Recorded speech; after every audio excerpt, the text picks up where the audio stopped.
हाँ, तो आज हम पढ़ेंगे अपना रोटेशनल मोशन का अगला टॉपिक, जिसका नाम क्या है? टॉपलिंग। ठीक है, टॉपलिंग क्या होता है? मेरे ख्याल से क्लियर है। क्लियर है सबको टॉपलिंग क्या होता है? लुढ़क जाना। जैसे ये लुढ़का ना ब्लॉक अभी अपना, जैसे ये ब्लॉक अभी लुढ़केगा फोर्स लगाने पर, इसको हम लोग टॉपलिंग कहते हैं। ठीक है, तो आपको क्या लगता है किस किस चीज पर ऑब्जेक्ट का टॉपलिंग डिपेंड करेगा? बताइएगा तो कौन कौन से फैक्टर्स होंगे जो हमें ध्यान रखने चाहिए टॉपलिंग पढ़ते वक्त कि टॉपलिंग होगी कि नहीं होगी, कुछ और तो नहीं हो जाएगा, वगैरह वगैरह। एनी आइडियाज जो भी दिमाग में आए, सही होना जरूरी नहीं है, जो भी दिमाग में आए, लेट वी विल सी कि आप कितना फिजिक्स सोच पाते हो विदाउट मैथमेटिक्स। बताइए। फ्रिक्शन। टॉर्क। सबसे पहले तो फोर्स के ऊपर डिपेंड करेगा, राइट? फोर्स कितना ज्यादा लग रहा है, कितना कम लग रहा है, राइट? और किस पे डिपेंड करेगा? फ्रिक्शन।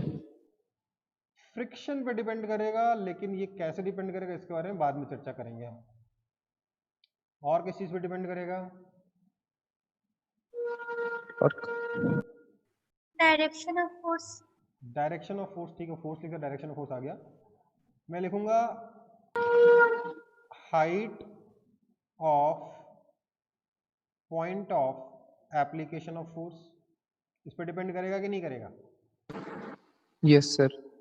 फोर्स कहाँ लगाया जा रहा है, नीचे लग रहा है कि ऊपर लग रहा है, इस पे डिपेंड करेगा। यहाँ लगेगा तो अलग इफेक्ट आएगा, यहाँ लगेगा तो अलग इफेक्ट आएगा, हाँ या ना? Yes sir. है ना? और किस पे डिपेंड करेगा? यस। वेट पे। वेट पे डिपेंड करेगा। टॉर्क। टॉर्क तो बेटा फोर्स की हाइट और फोर्स हो गया तो टॉर्क अपने आप आ ही गया ना उसमें। और किस चीज पे डिपेंड करेगा ऑब्जेक्ट का टॉपलिंग? किस कौन से फैक्टर हमें ध्यान रखना चाहिए? क्या मैं विड्थ ऑफ ब्लॉक बोल सकता हूं कि नहीं बोल सकता? ये जो विड्थ है ब्लॉक की, ये बी कितना है, इसके ऊपर भी तो डिपेंड करेगा, हाँ या ना? Yes sir. मतलब आप समझिए, इस सिचुएशन से टॉपल करना आसान है, इस सिचुएशन से टॉपल करना मुश्किल है कि नहीं है? Yes sir. अब मुझे बताओ, फ्रिक्शन वाला जो पार्ट था मैंने वो छोड़ दिया था इसको। फ्रिक्शन देखिए, फ्रिक्शन कैसे इफेक्ट करता है कि अगर मान लो फ्रिक्शन बहुत कम है तो आप फोर्स लगाओगे तो टॉपल करेगा नहीं, उससे पहले स्लिप हो जाएगा, राइट? स्किड हो जाएगा, राइट? है ना? तो फ्रिक्शन सफिशिएंट होगा तब टॉपलिंग हो पाएगी। स्मूथ सरफेस पे स्किडिंग होगी, टॉपलिंग मुश्किल है, राइट? हाँ या ना? Yes sir. ठीक है, चलो और आगे बढ़ते हैं फिर। तो मैंने यहां पर एक सिंपल सा केस लिया है जिसमें हमारे पास ये एक ब्लॉक है जिसका मास कैपिटल एम है, इसकी विड्थ दे रखी है और फोर्स जो अप्लाई कर रहे हैं वो फोर्स दे रखा है और उसकी हाइट भी दे रखी है। दे रखा है फ्लोर रफ है, मतलब हम बोल रहे हैं सफिशिएंटली रफ है, मतलब स्लिपिंग नहीं होगी, रफनेस सफिशिएंट है। इसका मतलब ये है कि ये जो ब्लॉक है ये स्लिप नहीं करेगा फोर्स लगाने पर। ठीक है, कोई दिक्कत? तो ऐसे में क्या होगा?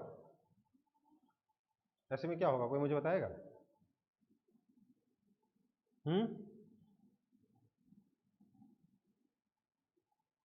कोई बताएगा?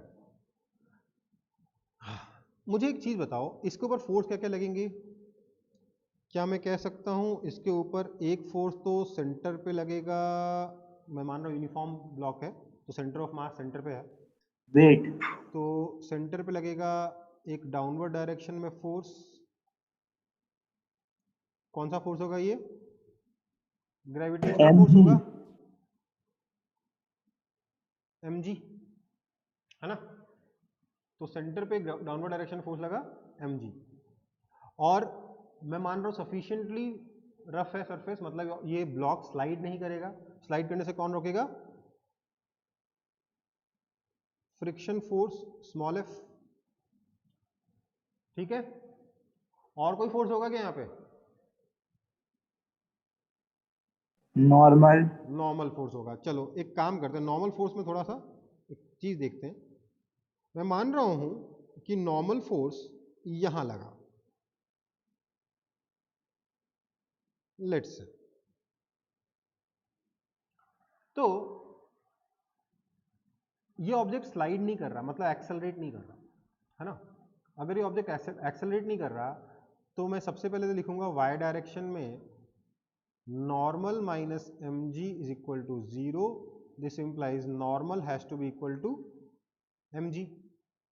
फिर मैं लिखूंगा एक्स डायरेक्शन में, मैं मान रहा हूं कि अभी तक टॉपलिंग नहीं हो रही, मैं एज्यूम कर रहा हूं वो सिचुएशन इमेजिन कर रहा हूं जब टॉपलिंग नहीं हो रही है, फोर्स सफिशिएंट नहीं है टॉपल कराने के लिए, ठीक है, समझ में आया। फोर्स अभी सफिशिएंट नहीं है टॉपल कराने के लिए। ये क्वेश्चन है, मान लीजिए कि मैक्सिमम कितना फोर्स लगाओगे कि टॉपल ना हो, ठीक। एक्स डायरेक्शन में क्या बोल सकता हूं कि force minus friction force is equal to 0, this implies friction force is equal to force, है ना, हाँ या ना।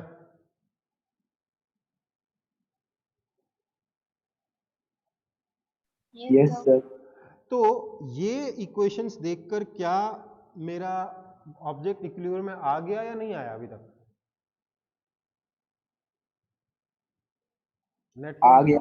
नहीं आया है, this is only translational equilibrium.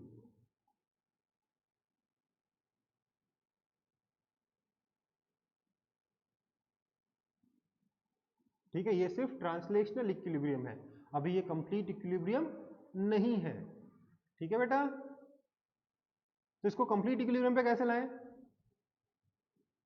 Net torque को 0 करके। नेट टॉर्क को 0 करना पड़ेगा। अब देखो जरा टॉर्क क्या लग रहा है इस पे, मैंने बोला ये फ्रिक्शन और फोर्स क्या है, इक्वल है, तो क्या मैं कह सकता हूं कि ये फ्रिक्शन और ये फोर्स मिलकर एक कपल बना रहे हैं, कपल है कि Yes, नहीं sir. है, है ना। तो टॉर्क इसका कितना हो जाएगा, force multiplied by distance between the line of action of forces, that is F into H. किस डायरेक्शन में है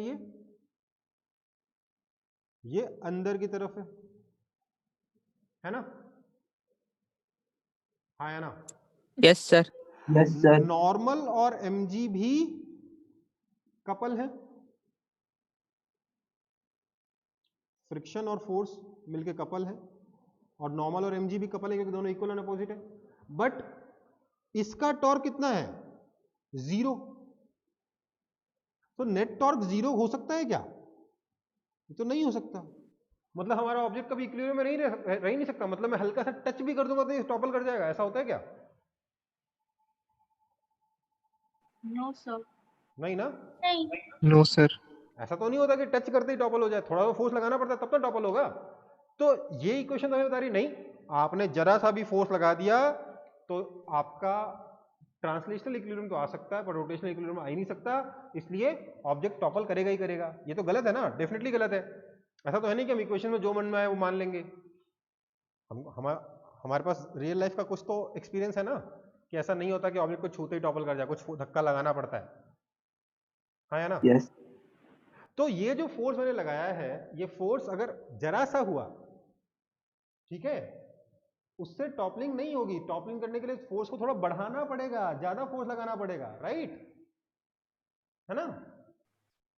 ये ज्यादा फोर्स कैसे लगाया जाए, सॉरी, तो इस प्रॉब्लम को कैसे सॉल्व करूं कि मिनिमम फोर्स एक लगाना पड़ेगा तभी टॉपलिंग हो सकती है। एक ही उपाय है बेटा कि जो दूसरा कपल था ना, ये किसी न किसी तरीके से टॉर्क अप्लाई करे। आप लोग सर कैसे लगाएंगे, सर mg तो नीचे लगेगा, सेंटर ऑफ मास पे लगेगा mg, इसमें तो कुछ कर ही नहीं सकते, कर सकते हैं क्या, कर सकते हैं mg का कुछ कर सकते हैं क्या? No, sir. नहीं कर सकते। और नॉर्मल फोर्स कुछ किया जा सकता है। आपको किसने कहा कि नॉर्मल फोर्स का पॉइंट ऑफ एक्शन सेंटर पे होगा? ये कोई रूल है क्या, ये कोई नियम है, कोई कानून है कि अपने मन से बना दिया हमने? आपने अज्यूम किया, अपने मन से नहीं, बनाया हम ना? लोग। क्या होगा बेटा, आप सोचिए, खुद से सोचिए, खुद सोचिए। अगर हम इधर पे ये फोर्स अप्लाई करते हैं, अगर हम ये फोर्स अप्लाई करते हैं F यहां पर ऊपर की तरफ, तो मुझे बताइए इस पॉइंट पर और इस पॉइंट पर, इन दोनों पॉइंट्स में से किस पॉइंट पर प्रेशर ज्यादा लगेगा, खुद बताइए तो। इस पॉइंट को मैंने नाम दे दिया ए, इस पॉइंट को नाम दे दिया बी। बताइए ए पे ज्यादा प्रेशर लगेगा कि बी पे ज्यादा प्रेशर लगेगा? बराबर प्रेशर लगेगा। अगर हमने फोर्स नहीं लगाया तब तो बराबर लगेगा, लेकिन अगर मैंने फोर्स अप्लाई किया तब,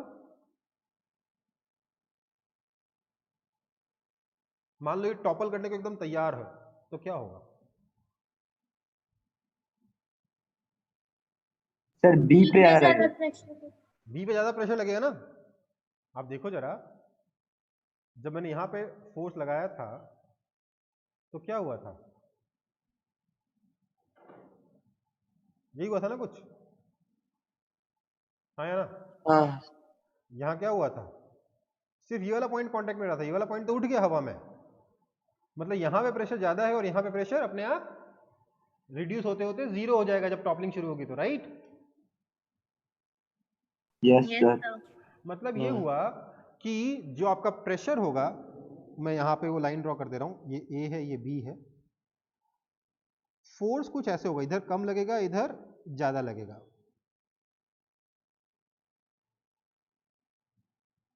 है ना? जैसे जैसे हम राइट में बढ़ते जाएंगे वैसे वैसे फोर्स, नॉर्मल फोर्स ज्यादा हो जाएगा, राइट? नॉर्मल प्रेशर ज्यादा हो जाएगा, राइट? है ना? Yes sir. तो इफेक्टिवली क्या होगा कि मैं क्या देखूंगा कि मेरा जो नॉर्मल फोर्स है ना, इसका पॉइंट ऑफ एक्शन यहां नहीं रहेगा, ये नॉर्मल फोर्स शिफ्ट होकर इधर आ जाएगा थोड़ा सा, effectively. Let's call this distance as X. X distance से नॉर्मल फोर्स शिफ्ट हो जाएगा जब मैं फोर्स यहां पे अप्लाई करूंगा तो टॉर्क कितना होगा ध्यान दीजिएगा, फोर्स इनटू हाइट। ये वाला जो कपल था फ्रिक्शन और फोर्स का, इस कपल की वजह से टॉर्क इधर आएगा अंदर की तरफ, और नॉर्मल फोर्स और mg का जो कपल बन रहा है इसकी वजह से टॉर्क किधर होगा, क्लॉकवाइज कि एंटी क्लॉकवाइज? सोच के बताइए तो। Anti clockwise. एंटी क्लॉकवाइज बनेगा। कितना हो जाएगा? इसको मैं माइनस बोल दे रहा हूं क्योंकि मैंने अगर क्लॉकवाइज को प्लस लिया तो एंटी क्लॉकवाइज अपने आप निगेटिव हो जाएगा। कितना हो जाएगा ये? mg इंटू एक्स, क्योंकि एंटी क्लॉकवाइज साइड से निगेटिव लगा दिया मैंने।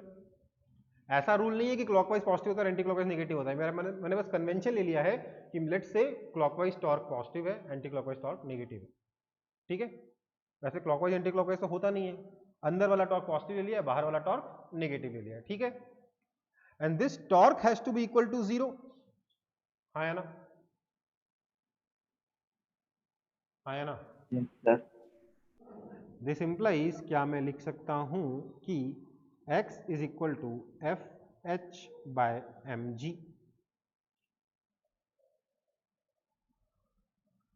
बोल सकता हूं? Yes sir. ये जो नॉर्मल फोर्स है ये शिफ्ट हो जाएगा by distance F H by M G, है ना? सो फॉर नो टॉपलिंग, एक और अगला पॉइंट जो है वो ये है कि for no toppling x must be less than or equal to a by 2, हाँ या ना?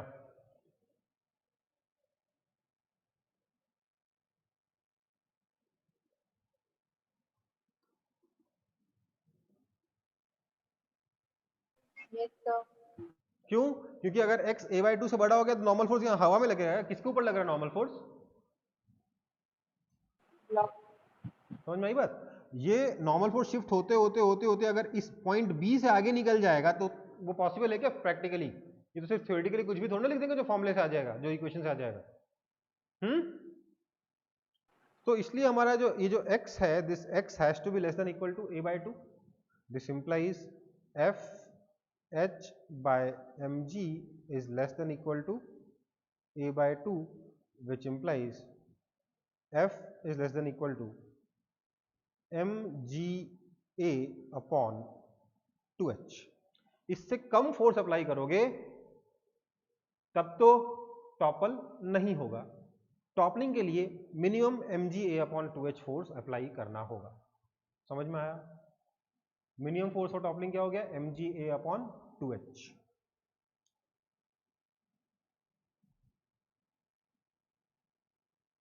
क्लियर है? Yes sir. पक्का? नॉर्मल फोर्स शिफ्ट होता गया और अगर उसको आगे पहुंच गया तो टॉपलिंग हो जाएगी। देखो अब इस तरीके से स्टडी करने से क्या हुआ, आप ये x भी निकाल सकते हो, आप टॉपलिंग की कंडीशन भी निकाल सकते हो, सब कुछ कर सकते हो। लेकिन अगर आपको सिर्फ टॉपलिंग की कंडीशन निकालना हो तो we have a better method. ठीक है, इसको कॉपी कर लेंगे फिर बताता हूं उसे। Okay sir. ओके,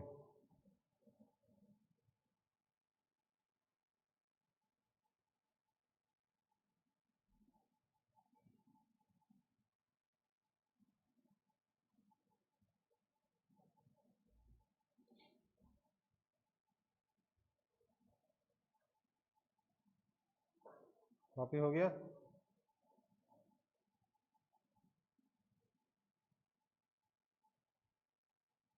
देखो आगे बढ़ते हैं।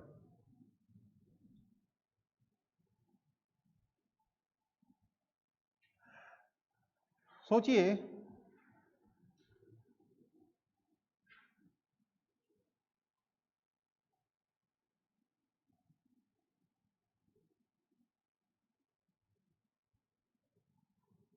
लेट्स से ये वाली जो हाइट है वो h है और इसकी जो विड्थ थी वो a थी। ठीक है, अब टॉपलिंग अगर ये कर रहा है तो नॉर्मल फोर्स तो सारा का सारा कॉर्नर पे लगेगा क्योंकि बाकी का सरफेस तो उठ गया है ना। सोचिए जरा, ये पहले जब यहां था टॉपल करते वक्त ध्यान दीजिएगा, बाकी का पूरा सरफेस तो उठ गया, सिर्फ यही वाला पॉइंट तो बचा कॉन्टैक्ट में, हाँ या ना? Yes sir. Yes sir. और क्या होगा, फोर्स हमने लगाया यहां पर, फोर्स हमने लगाया यहां पर, फ्रिक्शन फोर्स लगा इधर, फ्रिक्शन फोर्स इस फोर्स को बैलेंस कर ले रहा, अच्छी बात है, तभी तो स्लाइडिंग नहीं होगी, अदरवाइज स्लाइडिंग हो जाएगी, है ना। और mg लग रहा है नीचे, यही सीन है ना। तो मुझे एक ऐसा पॉइंट बताइए जिस पॉइंट के अबाउट टॉर्क लिखना सबसे आसान हो, बताइए तो जरा।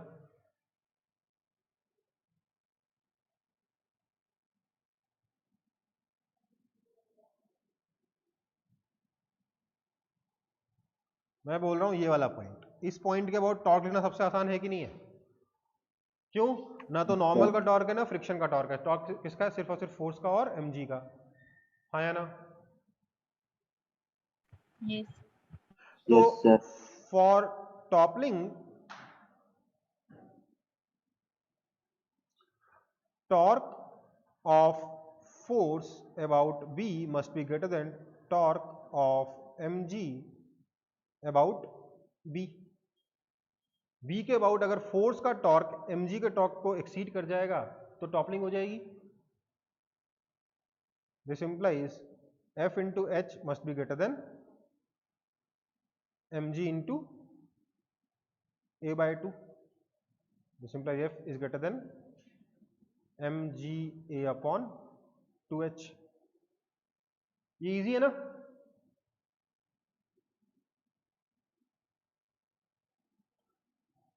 जल्दी पहुंचे ना हम लोग रिजल्ट पे। देखिए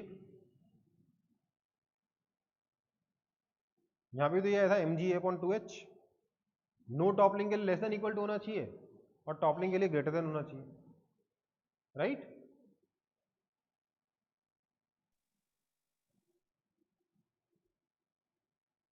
क्लियर या नहीं क्लियर? Clear. क्लियर। क्लियर है सर। ओके बेटा, तो ये अगला इलस्ट्रेशन है, क्या बोल रहा है ये? Find the maximum acceleration of truck so that block does not topple, assume sufficient friction। इसकी हाइट मैंने L बोल दी है, ठीक है, और विड्थ को मैंने बी बोल दिया। ठीक है, कोई दिक्कत? अब पहले समझते हैं कि क्वेश्चन बात किस सिचुएशन के बारे में कर रहा है। सोचिए ये ट्रक अगर एक्सेलरेट करता है तो क्या होगा? अरे यार, इस तरीके से जाएगा। ये बक्सा गिरा, बक्सा गिरा No, क्या? sir. नहीं गिरा। सर चलो इसको हटा देते हैं, वापस से भेजते हैं ट्रक को। अभी भी नहीं गिरा है ना, थोड़ा और तेज भेजते हैं तो बक्सा ऐसे गिर जाएगा कि नहीं गिर जाएगा? Yes, sir. Yes, हाँ Yes. हाँ गिर जाएगा। समझ में आया? हाँ या ना? हाँ सर, हाँ सर। तो वही बोल Yes, रहा है sir. कि मैक्सिमम कितने एक्सेलरेशन से जाएं जिससे कि बक्सा ना गिरे। ये इमेजिन करने में तो कोई दिक्कत नहीं है अब। No sir. no, sir. देखिए मैंने अभी भी ध्यान दीजिएगा, स्लाइडिंग नहीं कंसीडर करी। देखिए स्लाइडिंग हुआ क्या? नहीं हुआ। क्यों? मैंने सफिशिएंट फ्रिक्शन मान रखा है, एज्यूम सफिशिएंट फ्रिक्शन। ठीक, मान लेते हैं इस ट्रक का एक्सेलरेशन आगे की तरफ ए है। ठीक है, इसके ऊपर फोर्स क्या क्या लगेंगे? एक तो लगेगा सेंटर की तरफ, सॉरी सेंटर पे नीचे की तरफ, सेंटर ऑफ मास पे नीचे की तरफ mg, है ना? हाँ है ना? Yes sir. एक लगेगा, इसमें फ्रिक्शन किधर लगेगा, आगे की पीछे? आगे। आगे, क्योंकि आगे। एक्सेलरेट तो आगे कर रहा है ना ये लगा फ्रिक्शन, है ना? और सर सूडो फोर्स लगेगा। स्यूडो फोर्स लगेगा पीछे की तरफ। Very good. कितना हो जाएगा सूडो फोर्स? ma। और नॉर्मल फोर्स कहां पे लगेगा?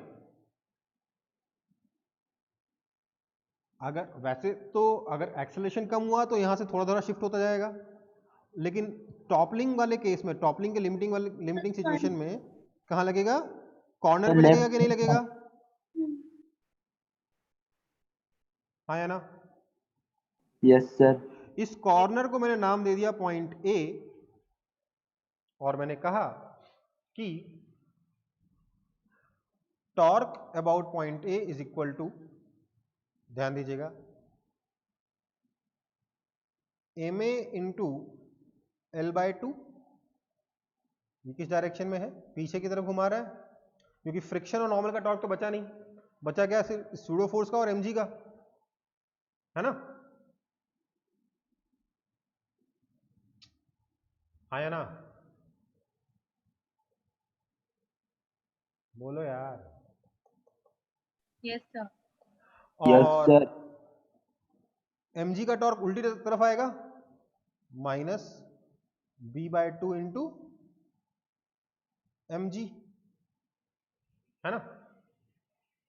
ये टॉपल कब करेगा? अगर सूडो फोर्स का टॉर्क mg के टॉर्क को एक्सीड कर जाए।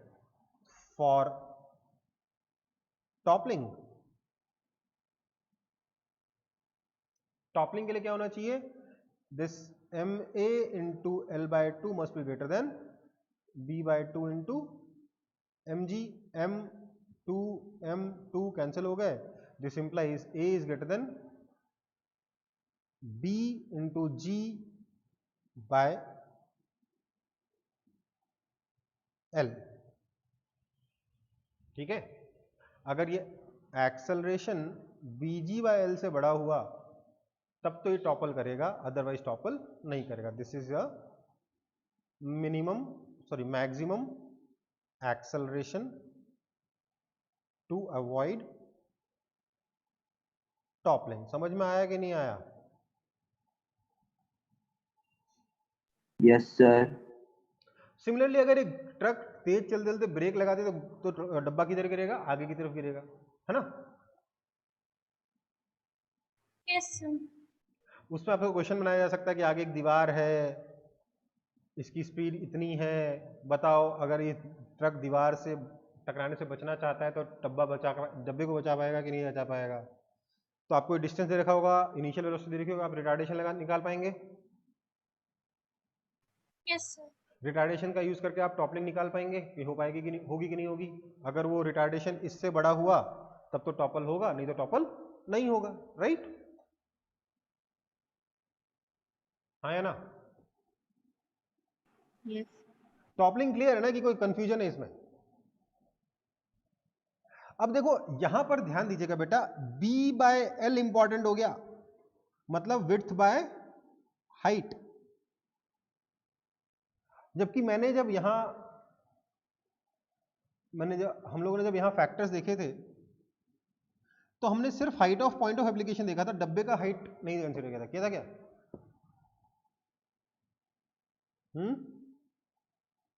डब्बे की हाइट कंसीडर करी थी हमने? नहीं करी थी ना? No, sir. नहीं ना? तो लेकिन आपके इस आंसर में तो आ गया, BG बाय L आ गया ना, डब्बे की हाइट आ गई। क्यों? क्योंकि यार इस केस में ये स्पेशल केस है, सेंटर ऑफ मास पे आपका फोर्स लग रहा है, तो point of application of force जो है वो इस L पे डिपेंड कर रहा है, इसलिए आया, और कोई कारण नहीं है, ठीक है? परेशान मत होइएगा। ओके? Okay sir. इसीलिए अगर इसमें इस डब्बे को लिटा के रख दूं तो इसके टॉपल होने के चांसेस ड्रास्टिकली डिक्रीज हो जाएंगे। होंगे कि नहीं होंगे? बेसिकली हमें मतलब किस चीज से है? Height of centre of mass upon width. अगर ये क्वांटिटी छोटी है, हाइट ऑफ विड्थ दिख नहीं रहा बट समझ गए ना, height of centre of mass upon width, अगर ये क्वांटिटी छोटी है तो डब्बा टॉपल नहीं होगा, अदरवाइज डब्बा टॉपल हो जाएगा। समझ में आया? और height of centre of mass से ज्यादा इंपॉर्टेंट क्या है हमारे पास? Height of point of application of force है। इस केस में सेंटर ऑफ मास पे एप्लीकेशन अप्लाई हो रहा था सूडो फोर्स, इसलिए काम कर गया। ठीक है, आगे बढ़ूं?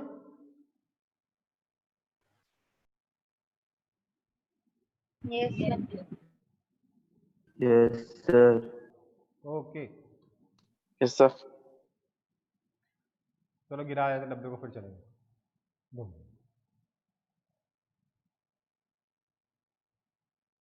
ये क्या हुआ? अच्छा, ये मैं ट्राई करा था एनिमेशन। अब है toppling while turning. Toppling while turning, आप देखिए ये ट्रक इस रोड पे जा रही है, टर्न लेती है, तो ट्रक बाहर की तरफ गिर सकता है कि नहीं गिर सकता? गिरेगा तो किधर? अंदर की तरफ गिरेगा या बाहर की तरफ गिरेगा?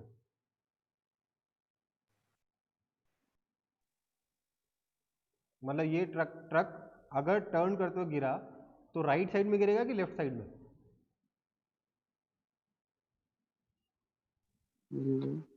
Right side. किधर गिरेगा बताओ?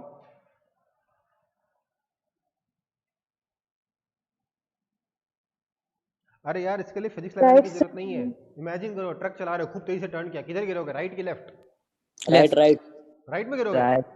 Left left left left left में गिरोगे ना, राइट में तो नहीं गिर सकते। हम्म क्यों? कौन गिराएगा? Pseudo force. सूडो फोर्स गिराएगा। ठीक है, जब हम राइट टर्न करेंगे तो हमें बाहर की तरफ एक सूडो फोर्स लगेगा। कौन सा सूडो फोर्स लगेगा? सेंट्रीफ्यूगल वाला। अगर इसकी वेलोसिटी v है तो इधर क्या आ जाएगा? mv square by r। r is the radius of this turn. ठीक है, कोई दिक्कत? नो सर नहीं नहीं और इसी पॉइंट पे लग रहा है नीचे की तरफ mg। मैं इस सरफेस के ऊपर बात करता हूं। लेट्स से ये वाली जो हाइट है ये h है, ये हाइट ऑफ सेंटर ऑफ मास बोल देता हूं उसको। वैसे तो सेंटर ऑफ ग्रेविटी होना चाहिए बट सेंटर ऑफ मास मान लिया। ठीक है, और दोनों टायर्स के बीच में जो डिस्टेंस है उसको मैंने 2b बोल दिया, सच दैट ये वाला डिस्टेंस b हो जाए। ठीक है, कोई दिक्कत? गिरेगा तो इधर तो गिरेगा नहीं, गिरेगा तो ऐसे गिरेगा, इसलिए ये वाला पॉइंट टायर हमेशा कांटेक्ट में रहेगा, ये वाला टायर कांटेक्ट लूज करेगा। राइट? कौन सा टायर कांटेक्ट लूज करता है? Inner tyre. किधर गिरता है? बाहर की तरफ, है ना? Yes, sir. Yes, okay, sir. तो यस टायर ने सर। कांटेक्ट लूज किया, सॉरी ये वाला टायर कांटेक्ट नहीं लूज करेगा, ये वाला टायर कांटेक्ट लूज करेगा। सारा का सारा नॉर्मल फोर्स यहां पर लगेगा। फ्रिक्शन फोर्स भी सर्कुलर मोशन कराने के लिए, सूडो फोर्स को बैलेंस करने के लिए फ्रिक्शन फोर्स भी इधर ही लगेगा, है ना। Yes, sir. तो मैं अच्छी बात ये होगी कि मैं इस पॉइंट के अबाउट टॉर्क लिख लूं। इस पॉइंट के अबाउट टॉर्क लिखने पे अगर ये mv²/r का टॉर्क mg के टॉर्क से बड़ा हो गया तब तो टॉपल करेगा, है ना। तो लिख रहा हूं Yes, sir. For toppling torque of mv²/r must be greater then torque of mg, हाँ या ना। This implies Yes, sir. mv²/r into height of center of mass is greater than mg into b। समझ में आ रहा है ये torque कैसे आ रहा है? क्योंकि अरे ये क्या हुआ, क्योंकि line of action of force जो है वो यहां से इस पॉइंट से कितनी डिस्टेंस पर है, b डिस्टेंस पर है, राइट। हमें line of action of force का डिस्टेंस चाहिए होता है, ठीक है। सो मास ने मास को मार दिया, दिस इंप्लाइज v जो है that should be greater than under root of b/hcm into rg, जहां b क्या है, half of the width distance between the tyres. समझ में आया? Yes, sir. ठीक है। अगर वेलोसिटी इससे बड़ी होगी तो टॉपलिंग होगी। तो ये ट्रक अगर बहुत तेज चलाओगे, बहुत तेज टर्न करोगे तो ट्रक बाहर की तरफ पलट जाएगा। ऐसा कभी देखा है हाईवे पे ट्रक पलटा हुआ आपने? Yes, sir. देखा है नहीं ना? नहीं ध्यान दीजिएगा, अगर ये हाइट ऑफ सेंटर ऑफ मास छोटा है, अगर हाइट ऑफ सेंटर ऑफ मास छोटा है तो ट्रक के पलटने के चांसेस ज्यादा हैं, कम वेलोसिटी पे पलट जाएगा, हाँ या ना। सेंटर ऑफ मास की हाइट, ध्यान दीजिएगा, सेंटर ऑफ मास की हाइट अगर ज्यादा है तो इजीली पलटेगा, विड्थ ज्यादा है तो मुश्किल से पलटेगा, हाँ या ना। Yes, sir. दिख रहा है ना? अब ध्यान दो इसमें, सेंटर ऑफ मास की हाइट ज्यादा होने पर ट्रक इजीली पलट जाता है, इसीलिए ट्रक को बहुत ज्यादा हाइट तक लोड नहीं करना चाहिए। आपने कभी कभार देखा होगा हाईवे पे ट्रक्स के अंदर भूसा ही भरते हैं, लेकिन भूसे को बहुत ज्यादा हाइट तक भर देते हैं, तो देख के लगता है कि अब गिरा अब गिरा अब गिरा, उससे दूर रहो, गाड़ी रखो अपनी गाड़ी, लगता है कि नहीं लगता? हाँ सर Yes, sir. लगता है सर। लगता है ना। तो वही बात हम कह रहे हैं कि आपका जो ट्रक है इसकी हाइट ऑफ सेंटर ऑफ मास के ऊपर डिपेंड करता है कि ट्रक कितना इजीली टॉपल कर सकता है। इसलिए अगर बहुत ज्यादा लोडेड ट्रक वैसा तो चलाना नहीं चाहिए, अगर चलाए कोई ड्राइवर तो बहुत स्लो चलाना चाहिए, क्योंकि फिर बहुत कम स्पीड पे ट्रक पलट सकता है, हाँ या ना। और यही कारण है कि सेंटर ऑफ मास को ऊपर ना पहुंचाने के लिए हमारे डबल डेकर बसेस जो है, सोचिए डबल डेकर बसेस का सेंटर ऑफ मास तो और ऊपर है ना, हाँ या ना। Yes, कभी ट्रैवल किया डबल डेकर बस में? No, sir. हाँ सर नहीं किया, कोई बात नहीं। डबल डेकर बस का जो सेंटर मास है वो और ज्यादा हाइट पर है, इसलिए उसमें लोगों को खड़े होकर चलना अलाउड नहीं होता। अगर आप डबल डेकर बस में ट्रैवल कर रहे हो तो आपको खड़ा होना अलाउड नहीं होता। क्यों? अगर आप खड़े हो जाओगे तो ओवरऑल सेंटर ऑफ मास ऊपर चला जाएगा, सब लोग अगर खड़े होकर ट्रैवल करेंगे तो, है ना बेटा।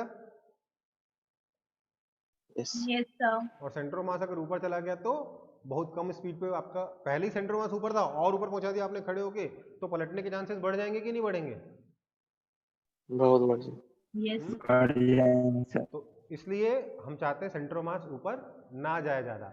अगर हम चाहते हैं कि ट्रक कभी ना पलटे तो हमें उसकी हाइट को कम करना होगा ताकि ज्यादा स्पीड पर टर्न कर पाए, है ना। इसका एक एग्जांपल सोच सकते हो, गाड़ी की हाइट कम करने का एग्जांपल, ताकि ज्यादा स्पीड पर गाड़ी टर्न कर पाए।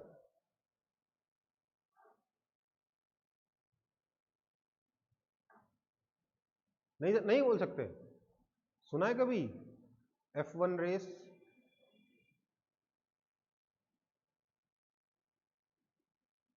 Yes, sir.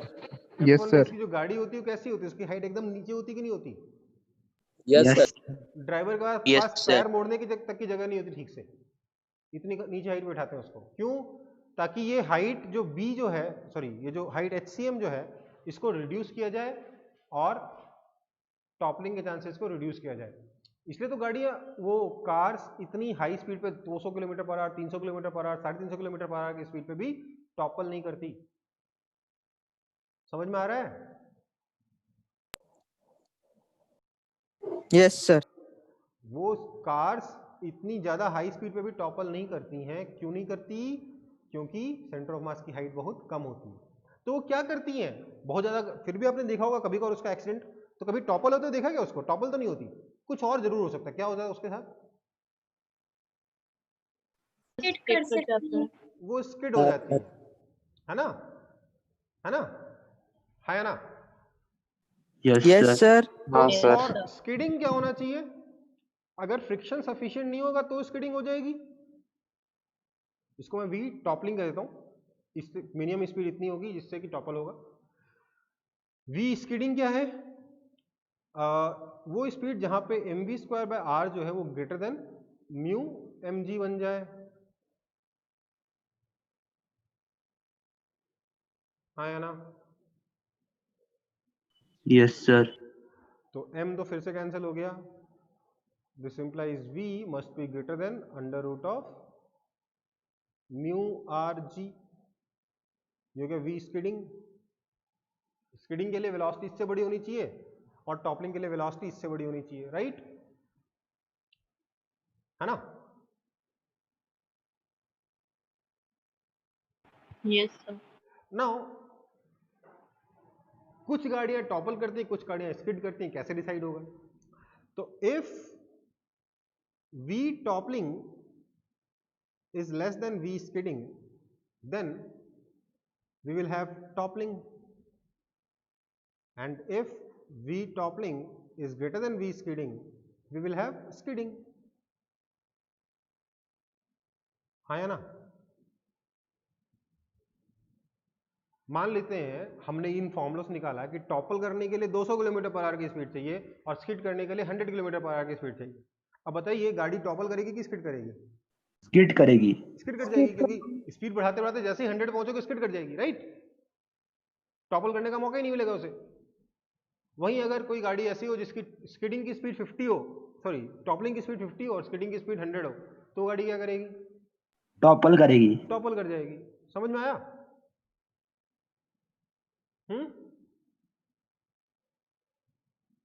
तो बेसिकली आपका ये जो B/HCM और म्यू का कंपैरिजन हो रहा है और कुछ नहीं हो रहा। ठीक है? समझ में आया? टॉपलिंग क्लियर है कि नहीं क्लियर है? Clear है sir. इजी है टॉपलिंग की डिफिकल्ट है? अरे easy. इजी है, ठीक है। अगला है बेंडिंग और लीनिंग ऑफ बाइक या फिर साइकिल वाइल टर्निंग। ऐसा होता है कि नहीं होता? जो फोटो में दिख रहा है, Yes, sir. Yes, ये sir. आदमी किधर टर्न कर रहा है? आपके स्क्रीन के राइट की तरफ या स्क्रीन के लेफ्ट की तरफ? Left. Right. अपने लेफ्ट की तरफ जा रहा है। स्क्रीन के किधर जा रहा है? स्क्रीन के राइट की तरफ से टर्न ले रहा है। समझ में आया? ये टर्न ले रहा है उस तरफ, इसका सेंटर इधर है ना? अरे रोड नहीं दिख रही, Yes, sir. रोड नहीं दिख रही, ध्यान से देखो। यहां तो दिख रहा है। टर्न किधर हो रहा है? राइट। बंदा अपने लेफ्ट में घूम रहा है, हमारे राइट में घूम रहा है, राइट? मतलब आपके राइट में घूम रहा है, मेरे लेफ्ट में घूम रहा है, आपके राइट में घूम रहा है, राइट? तो स्क्रीन के राइट की तरफ ये टर्न ले रहा है। ओके, तो मुझे बताओ ये कितने एंगल पर बेंड हुआ है? ये थीटा नहीं निकालना है, बेंडिंग तो यहां से मेजर करोगे ना। हाँ या ना?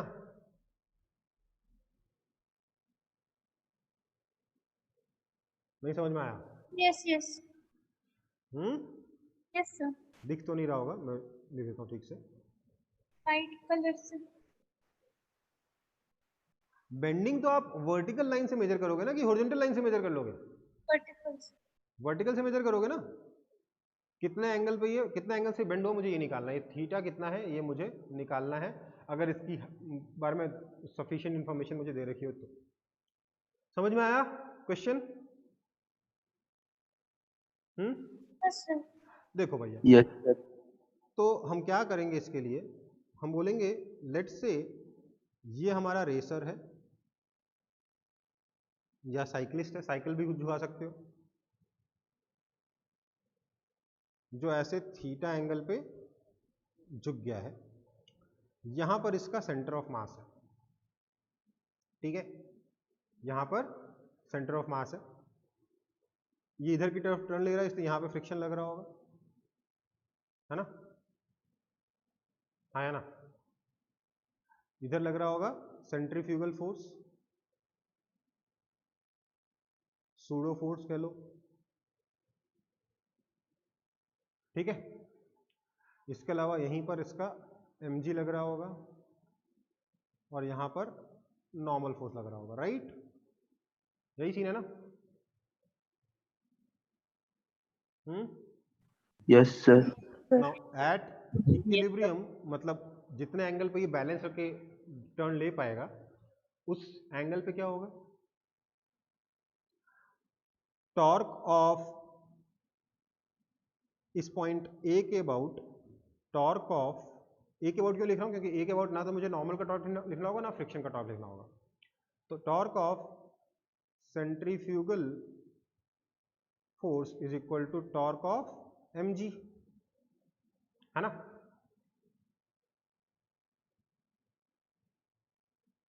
हाँ है ना। Now let's call this distance as a, centre of मास का डिस्टेंस पॉइंट ए से स्मॉल ए है लेट्स से, तो सेंट्रीफ्यूगल फोर्स का टॉर्क कितना हो जाएगा, क्या मैं इसको mv square by r force into line of action of force का पॉइंट ए से डिस्टेंस, ये वाला distance that is a cos theta, that has to be equal to mg into ये वाला distance that is a sin theta, a ने a मारा, m ने m मारा, this implies tan theta is equal to v square by rg, याद है ऐसा कुछ किया था हमने पहले भी? Yes sir. Yes sir, circular बस मोशन हमने में। उसको क्या किया था, फ्रिक्शन और नॉर्मल का जो रिजल्टेंट है वो इस लाइन के अलॉन्ग होना चाहिए, यही किया था ना? Yes, sir. याद आया? उससे भी यही सेम आंसर आएगा, पर ये सही थ्योरी है, वो वाली बस जुगाड़ू थ्योरी थी, जबरदस्ती क्वेश्चन पूछ लेते थे तो जवाब देने का तरीका था, ठीक है, कोई दिक्कत? देखो बेटा एक बात बोल रहा हूं, कभी किसी ने साइकिल का हैंडल छोड़ के साइकिल चलाई है? कितने लोगों ने चलाई है? Raise your hand, hand raise करो फटाफट, 1 2 3 4 5 6 7, 6 ही है मेरा, तो 6 लोगों ने चलाई, बाकी लोगों ने नहीं चलाई, अच्छी बात है, चलानी नहीं चाहिए, पर जिन लोगों ने चलाई है शायद वो ये जानते होंगे कि साइकिल चलाते वक्त आप हैंडल छोड़ के भी साइकिल को टर्न करा सकते हो, जानते हो कि नहीं जानते हो? हाँ sir. Yes sir. Yes, sir. क्योंकि साइकिल को टर्न कराने के लिए हैंडल मोड़ने की जरूरत नहीं है, इनफैक्ट अगर आप साइकिल को सीधे खड़े होके बस हैंडल ऐसा पकड़ो, हैंडल ऐसे घुमा दोगे तो साइकिल टर्न होगी क्या? No sir. इसके लिए क्या करना पड़ेगा, हल्का सा झुकना पड़ता है, राइट, हाँ या ना? Yes sir. Yes sir. अगर आप सिर्फ हैंडल ऐसे पकड़ के सीधे खड़े होगे, एकदम स्ट्रेट इरेक्ट खड़े होगे, सिर्फ सीधे हैंडल घुमा दोगे तो क्या होगा, सिर्फ गिर जाओगे और कुछ नहीं होगा, राइट, है ना, सिर्फ गिरोगे और कुछ नहीं होगा। अगर आपको टर्न कराना है तो आपको हैंडल घुमाना जरूरी नहीं है, हैंडल अपने आप घूम जाएगा, आपको साइकिल को थोड़ा सा झुका देना है, अपने आप साइकिल टर्न लेनी है। ठीक है, देखो थ्योरी बहुत आसान है, प्रैक्टिकली करने जाओ तो हाथ मुंह सब टूट जाता है, तो ऐसा नहीं करना चाहिए। समझ में आई बात? और अगर कोई करे तो प्लीज ये मत बोलना घर पे जाके कि प्रवीण सर ने सिखाया है, बाकी सब ठीक है।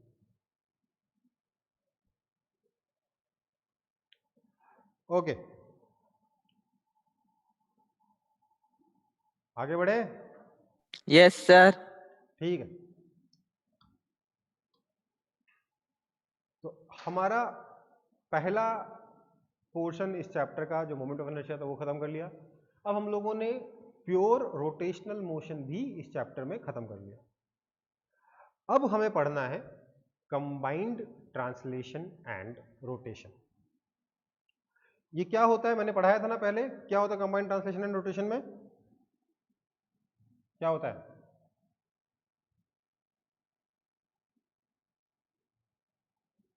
कोई नहीं बोलेगा? कोई तो बोल दो क्या होता है। सर रोटेशन होता है एक्सिस के अबाउट, हाँ और एक्सिस ट्रांसलेट करता है। हाँ, क्या होता है? बहुत ही सिंपल भाषा में, सरल भाषा में उन्होंने बता दिया कि रोटेशन होता है किसी एक्सिस के अबाउट और एक्सिस खुद ट्रांसलेट कर जाती है। हो गया कंबाइंड ट्रांसलेशन एंड रोटेशन। इसको हम जनरल मोशन भी कह सकते हैं, general motion of rigid body. इसमें क्या होता है? Rotation about an axis and axis translates. ठीक है, एक्सिस के अबाउट रोटेशन हो रहा है और एक्सिस खुद ट्रांसलेट कर रही है। ठीक है, जैसे कि अच्छा, लेकिन इससे पहले कि हम उसके कुछ उसके बारे में कुछ पढ़ें, हमें कुछ और चीजें समझनी है जो कि बहुत जरूरी हैं, ताकि आगे इजीली हम लोग इसके न्यूमेरिकल पार्ट को समझ पाए। कंबाइंड ट्रांसलेशन एंड रोटेशन में ही इसकी खास जरूरत पड़ेगी, इसलिए मैंने इसको अभी यहाँ लिया। पहले लेता तो उस वक्त आपको इस चैप्टर से डर लग जाता। अभी डर लगता है कि इसका इस चैप्टर से, या लगता है ठीक ठाक है? बहुत ज़्यादा डिफिकल्ट तो नहीं है, एक्सट्रीमली डिफिकल्ट तो नहीं है ना?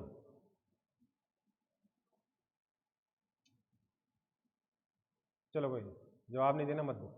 देखो, एक इंपॉर्टेंट पॉइंट हम लोग रिजिड बॉडी के बारे में पढ़ेंगे। One important point about rigid body.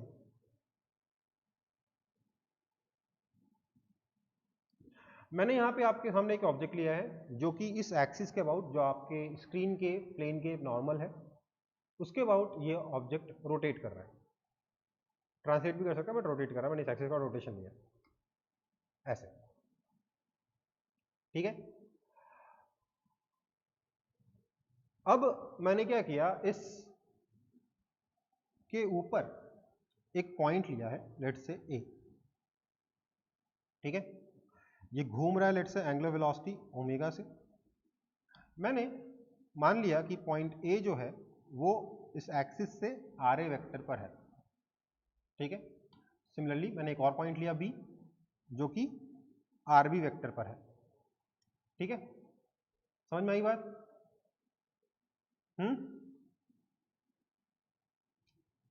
तो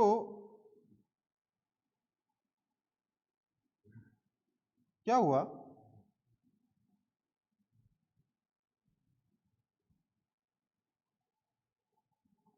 ये क्या हो रहा है? कुछ कुछ तो हो रहा है अजीब सा।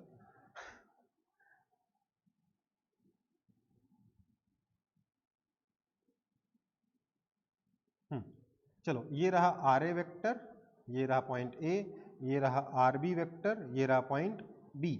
तो क्या मैं लिख सकता हूं कि velocity of point A is equal to omega vector cross R A vector? लिख सकता हूं कि नहीं लिख सकता हूं? Yes sir. क्या मैं ये भी लिख सकता हूं कि velocity of point B is equal to omega vector cross R B vector? लिख सकता हूं कि नहीं? हाँ सर। ये जो B से A का लाइन खींचा है, क्या मैं इसको आर ए बी वेक्टर कह सकता हूं? है ना? यस। Yes, sir. तो क्या मैं ये लिख सकता हूं कि velocity of A as seen by B is equal to velocity of A vector minus velocity of B vector, that is equal to this minus this करूंगा तो क्या आ जाएगा, ओमेगा वेक्टर तो कॉमन आ गया, cross R A vector minus R B vector लिख सकता हूं।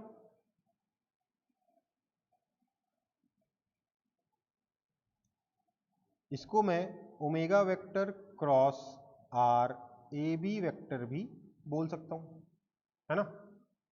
बोल सकता हूं कि नहीं? Yes sir. Yes, Yes, sir. sir. देखिए, हमें ये बात पहले से पता है कि रिजिड बॉडी पे किसी भी दो पॉइंट के बीच में कोई रेडियल वेलोसिटी तो हो नहीं सकती, जो भी वेलोसिटी होगी टेंजेंशियल होगी, और tangential velocity omega vector cross R A B vector आ रही है। मतलब क्या हुआ, दैट मीन्स, ध्यान दीजिएगा बेटा, angular velocity of A as seen by B is equal to omega vector, हाँ या ना?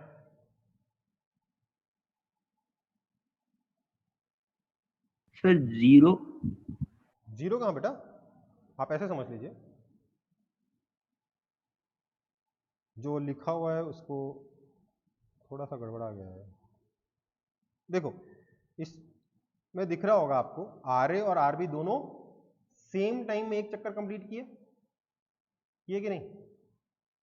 Yes sir. अगर आप सोचेंगे आर ए बी का, अगर आप आर ए बी के बारे में सोचेंगे तो ये भी इतनी देर में एक चक्कर कंप्लीट करके वापस अपनी जगह पे आ जाएगा कि नहीं आ जाएगा? Yes sir. बेसिकली क्या हुआ, जितनी देर में आर ए एक चक्कर लगा रहा है उतनी देर में आर बी भी एक चक्कर लगा रहा है, उतनी देर में आर ए बी भी एक चक्कर लगा रहा है, तीनों के घूमने की स्पीड जो है वो सेम है। मतलब किसी भी दो पॉइंट के बीच में जो एंगुलर वेलोसिटी है वो सेम आती है। Angular velocity of A as seen by B is equal to angular velocity of B as seen by C is equal to angular velocity of C as seen by D, that is equal to angular velocity of A as seen by D, that is equal to angular velocity of D as seen by A, that is equal to angular velocity of C as seen by A, that is equal to angular velocity of A as seen by C। मतलब आप कोई भी दो point select कर लो इसके ऊपर, rigid body के ऊपर, सबकी रिलेटिव एंगुलर वेलोसिटी सेम होती है। ये मैं प्रूफ कर रहा हूं क्योंकि मैंने दो जनरल पॉइंट्स लिए ए और बी, उनके बीच की जो रिलेटिव एंगुलर वेलोसिटी आई वो इसके खुद के एंगुलर वेलोसिटी के इक्वल ही आई, हाँ या ना? हाँ या ना? हाँ, एक्चुअली होना क्या चाहिए, ये जो इक्वेशन बनी ना, ये होना क्या चाहिए, होना ये चाहिए कि velocity of A as seen by B is equal to angular velocity of A as seen by B cross position of A as seen by B, यही होना चाहिए ना? This should happen. और इन दोनों को हमने कंपेयर किया तो क्या मिल गया, इसका मतलब angular velocity of A as seen by B is same as the angular velocity of rotation of the object about the axis, हाँ या ना? Yes sir. Yes, sir. मतलब कोई भी दो पॉइंट ले लो ए और बी, उनके रिलेटिव एंगुलर वेलोसिटी इसी ओमेगा के बराबर रहेगी। सी और डी ले लूंगा ए और बी की जगह तो उनके बीच में यही रहेगी, ए और सी के बीच में वही रहेगी, है ना? तो किसी भी दो पॉइंट के बीच के रिजिड बॉडी के ऊपर रखे हुए किसी भी दो पॉइंट्स के बीच में रेडियल वेलोसिटी नहीं होती है। ये एक पॉइंट था जो पहले डिस्कस किया था हमने। दूसरा पॉइंट ये है कि उन दोनों के बीच में एंगुलर वेलोसिटी सेम रहती है, हाँ या ना? मतलब किसी भी दो पॉइंट के बीच, किसी भी पेयर के बीच में रिलेटिव एंगुलर वेलोसिटी सेम रहती है। समझ में आया कि नहीं आया? Yes, sir. अगर कोई ऐसे सोच रहा होगा सर लेकिन ओमेगा ए बी तो omega A minus omega B is equal to zero हो जाना चाहिए, तो ये एकदम सरासर गलत है। मैंने पहले ही बताया था, ये फॉर्मूला जो है ना रिलेटिव वेलोसिटी में काम करता है, रिलेटिव एंगुलर वेलोसिटी में काम नहीं करता। जब रिलेटिव एंगुलर वेलोसिटी पढ़ा था ना हमने, उसमें पढ़ा था कि नहीं पढ़ा था ये चीज? Yes, sir. पढ़ा था ना? ठीक है, चलो, तो ये तो क्लियर है कि सबकी एंगुलर वेलोसिटी एक दूसरे के रेस्पेक्ट में सेम रहती है, हाँ या ना? देखो बेटा एक बात बताता हूँ, ये चीज आपको हर बुक में दिया जाएगा, ऐसे एक्सप्लेन किया जाएगा, हर कॉम्पिटिटिव एग्जाम की हर बुक में आपको ये बताया जाएगा कि किसी भी दो पॉइंट के बीच में एंगुलर वेलोसिटी या रिलेटिव एंगुलर वेलोसिटी सेम होती है, पर वो गलत है। मैंने भी यहां प्रूफ करके वही दिखाया, पर ये गलत है। समझ में आई बात? ये गलत है। ये क्यों गलत है, इसके लिए हम थोड़ा आगे बढ़ेंगे।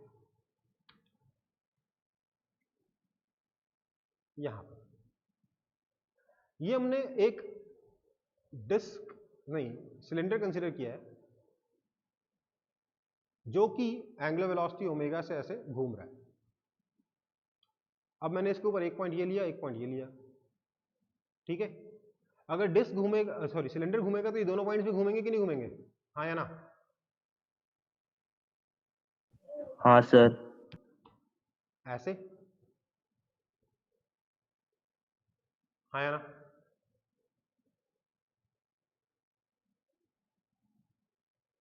ऐसे घूमेंगे ना?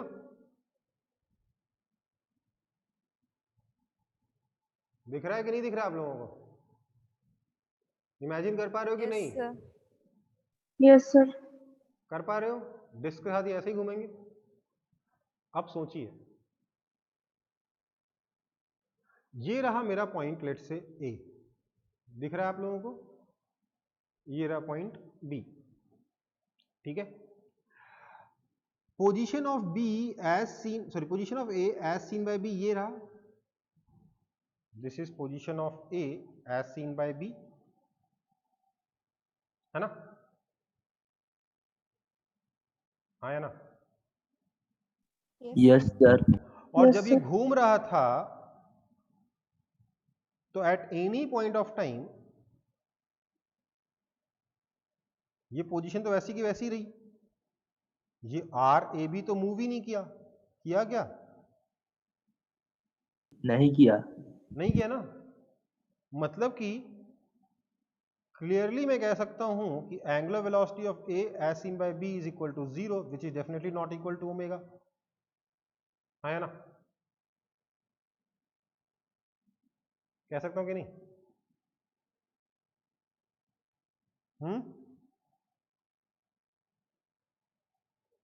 कह सकता हूं कि नहीं कह सकता हूं? Yes, sir. तो हमने जो पिछले वाले पेज पे ये जो प्रूफ किया था, इसका क्या हुआ? इसका क्या हुआ? देखिए, जब ये ए और बी का मोशन हो रहा है तो this is your R A vector and this is your R B vector, right? है ना? क्या मैं लिख सकता हूं R A B vector is equal to R A vector minus R B vector, ये लिख सकता हूं क्या? No sir. ये नहीं लिख सकता हूं। लेकिन सर ये तो होता था फॉर्मूला ना सर, इसमें ये कैसे गलत हो गया? ये तो रिलेटिव पोजीशन का सीधा सा फॉर्मूला था, राइट? ये कैसे गलत हो गया? सर यहाँ पे रेडियस का डेफिनेशन ही अलग है। यहां पे आर ए और आर बी अलग अलग पॉइंट से मेजर हो रहे हैं, समझ में आया? Yes, sir. तो यहां पर ये, क्योंकि यही लाइन गलत हो गई, इसलिए हमारे जो प्रूफ में जो हम यहां से यहां गए ना, ये गलत हो गया, ठीक है? समझ में आई बात?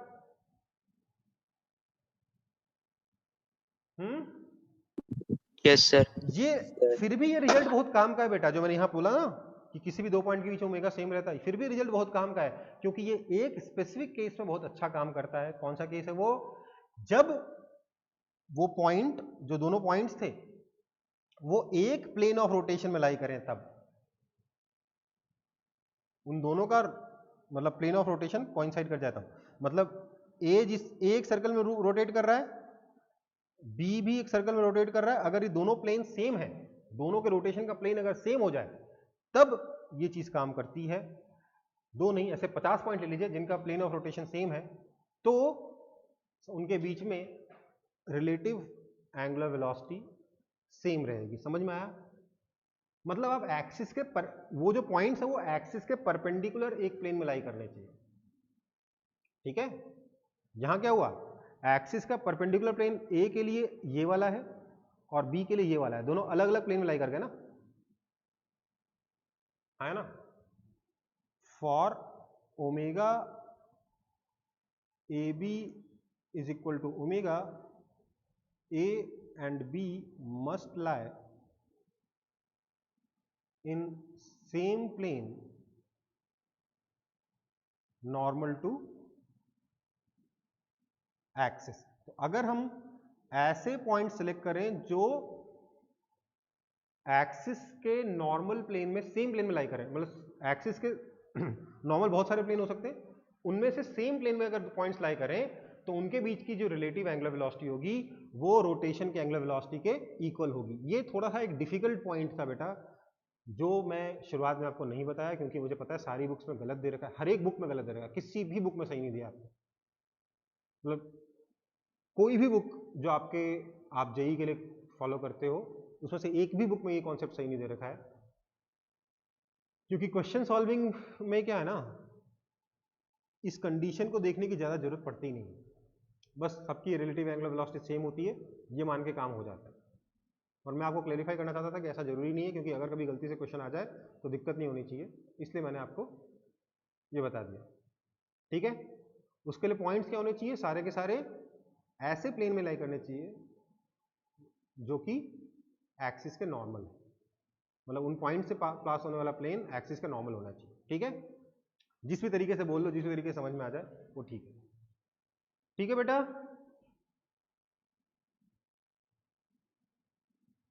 Yes, sir.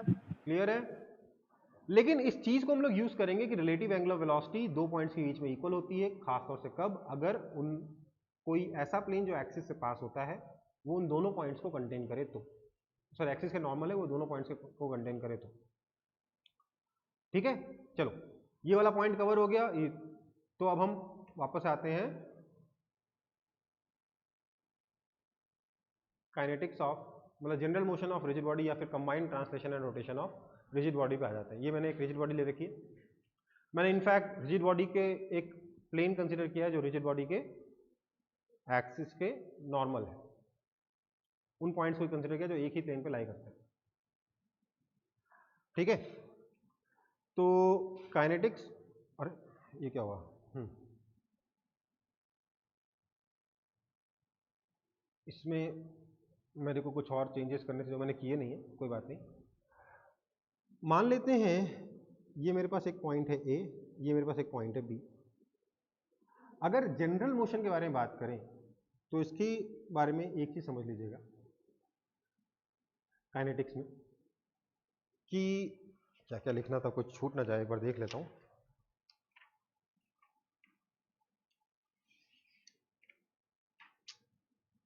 देखो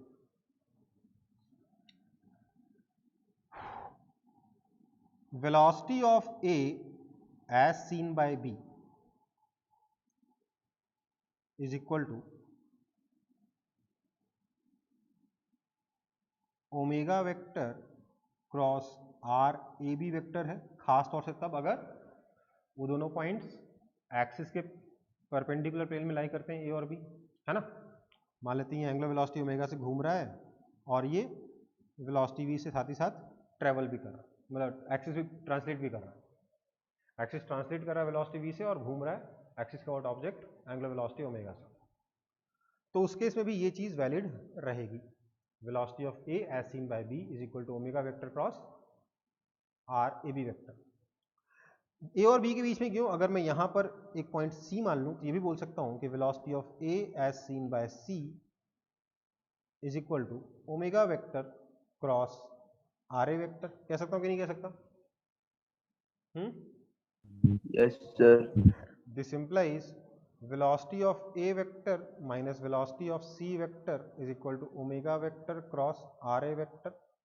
This implies velocity of A vector minus velocity of C क्या है, बेसिकली velocity of axis है, क्योंकि C तो axis वाला ही करता है, is equal to omega vector cross R A vector।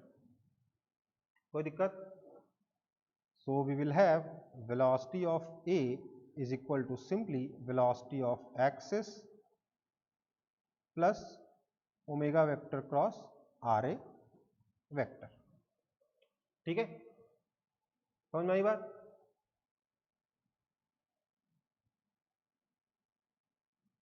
ये चीज ये किसी ही पॉइंट के लिए वैलिड है, इसलिए ऑब्वियसली सेंटर ऑफ मास के लिए भी वैलिड है. Velocity of centre of mass is equal to velocity of axis plus omega vector cross R C M vector. ठीक है, इतना ही नहीं, मैं ये भी लिख सकता हूं यार, एक्सिस ना हम लोग किसी पॉइंट के ऊपर पास होते हुए मान सकते हैं. तो हम ये बोल सकते, मैं एक चीज और बोल सकता हूं कि velocity of A vector is equal to सिर्फ एक्सिस नहीं, velocity of centre of mass plus omega vector cross R A with respect to centre of mass vector.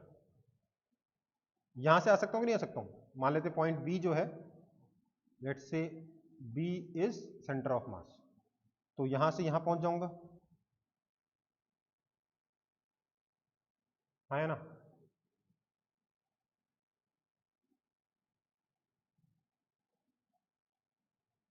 है ना? पहुंच सकता हूं कि नहीं पहुंच सकता हूं? यहां से तो लिख सकते हो ना कि velocity of A minus velocity of centre of mass is equal to omega vector cross r a with respect to center of mass. This implies velocity of a is equal to velocity of center of mass plus omega vector cross r position of a with respect to center of mass. समझ में आया? ऐसा समझ लीजिए कि this is velocity of translation and this is velocity due to rotation. Centre of मास की velocity को velocity of translation बोल दीजिए, और रोटेशन की वजह से जो omega cross R A C M आ रहा है उसको वेलोसिटी ड्यू टू रोटेशन कर दीजिए. कह सकता हूं? Yes sir. पक्का? हाँ सर. थोड़ा सा डिफिकल्ट जा रहा है मुझे पता है, लेकिन वो नोटेशन ज्यादा डिफिकल्ट है, अंडरस्टैंडिंग कम डिफिकल्ट है. अच्छा, अब अगर मेरे को किसी पॉइंट का एक्सेलरेशन निकालना है, ध्यान दीजिएगा, किसी पॉइंट का एक्सेलरेशन निकालना है तो क्या बोलूंगा? इसको सबने कॉपी कर लिया जो मैंने लिखा है यहां पे?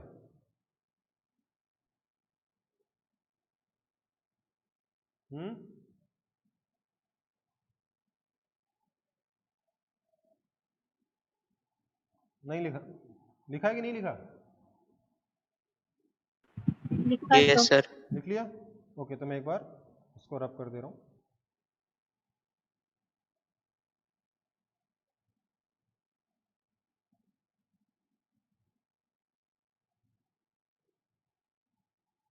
ये तो बात हो गई वेलोसिटी के बारे में. ओमेगा के बारे में पहले ही बात कर ली हम लोगों ने कि ओमेगा जो है किसी पॉइंट का दूसरे पॉइंट के रेस्पेक्ट में सेम रहेगा, खासतौर से तब अगर, खासतौर से नहीं, उस केस में अगर पॉइंट्स जो हैं वो same plane normal to the axis पे लाई करते हो तो. ठीक है, पर अब एंगुलर वेलोसिटी के बारे में बात हो गई, अब हमने बात करनी है वेलोसिटी के बारे में, वो भी कर ली. अब हमें बात करनी है एक्सेलरेशन के बारे में. तो मैं बोलूंगा यहां से this implies acceleration of point A with respect to B is equal to D D T of omega vector cross R A B vector. है ना? है ना? yes sir. That is equal to first function into differentiation of second function plus differentiation of first function cross second function. क्योंकि cross product है इसलिए order को उल्टा नहीं कर सकते, लेकिन प्रोडक्ट रूल अभी भी हम अप्लाई कर सकते हैं. ठीक है, so this is equal to omega vector cross, ये क्या हो जाएगा? D D T of position of A with respect to B. क्या इसको मैं वी ए भी लिख सकता हूं? Yes sir. प्लस ये क्या हो जाएगा? Alpha vector cross R A B vector. अगर आप ध्यान दोगे तो ये हो जाएगा omega vector cross R A B vector plus alpha vector cross R A B vector. होगा कि नहीं होगा, है ना? Yes sir. ये बेसिकली आपका है सेंट्रीपिटल एक्सेलरेशन और ये आपका टेंजेंशियल एक्सेलरेशन। तो acceleration of A as seen by B को भी आप क्या लिख सकते हो, सिंपली लिख सकते हो minus omega square R A B vector plus alpha vector cross R A B vector. Basically centripetal acceleration निकालिए और टेंजेंशियल एक्सेलरेशन निकालिए, वो आपका रिलेटिव एक्सेलरेशन हो जाएगा। अगर हम बी को सेंटर ऑफ मास कर दूं तो क्या बोल सकता हूं, this implies acceleration of A is equal to acceleration of centre of mass minus omega square R A with respect to centre of mass plus alpha vector cross R A with respect to centre of mass. मतलब basically क्या करिए, centre of मास का acceleration let's आपको पता हो तो centre of मास के acceleration में आप सेंट्रीपिटल एक्सेलरेशन जोड़ दीजिए प्लस टेंजेंशियल एक्सेलरेशन जोड़ दीजिए उस पॉइंट का, सब सेंटर ऑफ मास के रेस्पेक्ट में। सेंटर ऑफ मास के रेस्पेक्ट में टेंजेंशियल एक्सेलरेशन निकालिए, सेंटर ऑफ मास के रेस्पेक्ट में रेडियल एक्सेलरेशन निकालिए और सेंटर ऑफ मास का एक्सेलरेशन लिखिए, तीनों को ऐड कर दीजिए, आपको ओवरऑल एक्सेलरेशन किसी पॉइंट का मिल जाएगा। समझ में आई बात?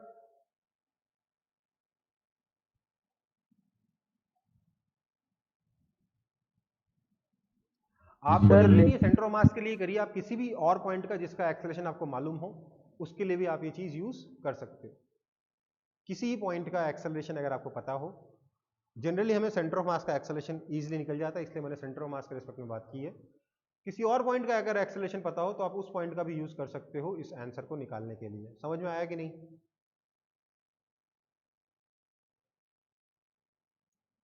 देखो, एग्जाम्पल करने से ज्यादा अच्छे समझ में आएगा, लेकिन फिर भी मैं आपको एक बार थ्योरी में बता देता हूं। ये सब जो है ना डेरिवेशन है, ये सब फालतू कंफ्यूजिंग है, ये सब यूज भी नहीं होता, पता है? इस चैप्टर में यही प्रॉब्लम है, डेरिवेशन सारे इतने लंबे लंबे अजीब अजीब से जो यूज भी नहीं आएंगे कभी। काम की चीज बताता हूं,